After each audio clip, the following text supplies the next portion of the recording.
The 1860 Republican National Convention. The 1860 Republican Convention was held in Chicago, and was only that party's second such gathering. The favorite in a crowded field of candidates was widely assumed to be William H. Seward. Seward was a New York lawyer. Once a prominent Whig, he had become perhaps the best-known member of the new Republican Party until Lincoln started to attract attention. Despite being the front-runner and having many supporters, Seward also had enemies. His support for Catholic immigrants alienated some delegates, particularly former American Party supporters. His role in the abolition debate had alienated others. Seward, who had been known to use the word revolution in speeches, became identified with Republican radicals.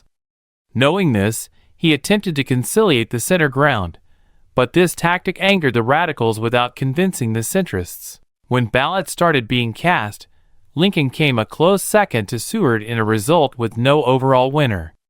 By the time of the third ballot, many of the other candidates had been eliminated, which meant that supporters had to pick an alternative. Seward's support held reasonably firm, but remained unchanged. Having fewer committed enemies meant that Lincoln's support doubled, with enough delegates switching for him to win the nomination. The vice presidential nominee was Hannibal Hamlin, the governor of Maine with a background in farming, law, and journalism.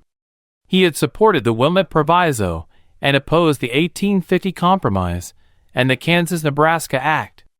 Originally a Northern Democrat, he left over the issue of slavery to join the Republican Party in 1856, and so it was thought he could attract disaffected Democrat voters. His dark complexion led hostile Southerners to claim that he was of part African descent. Representation at the convention was dominated by Northerners, with several Southern slave states sending no representatives, and was thus more unified. By contrast with the Democrats' struggle over their proposed program, the Republicans adopted their draft platform unchanged and unanimously. Therefore, they committed their future president to promoting an economy of opportunity in which talent, work, and enterprise would win their rewards. This was seen as a contrast to the perceived wealth and power of the Democrats. There was no proposal to abolish slavery. The institution was protected by the Constitution and should be left untouched. Runaway slaves should be returned to their owners.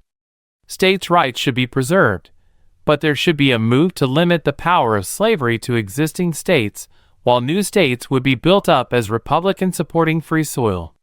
Western expansion should favor free farmers. A transcontinental railway should be constructed.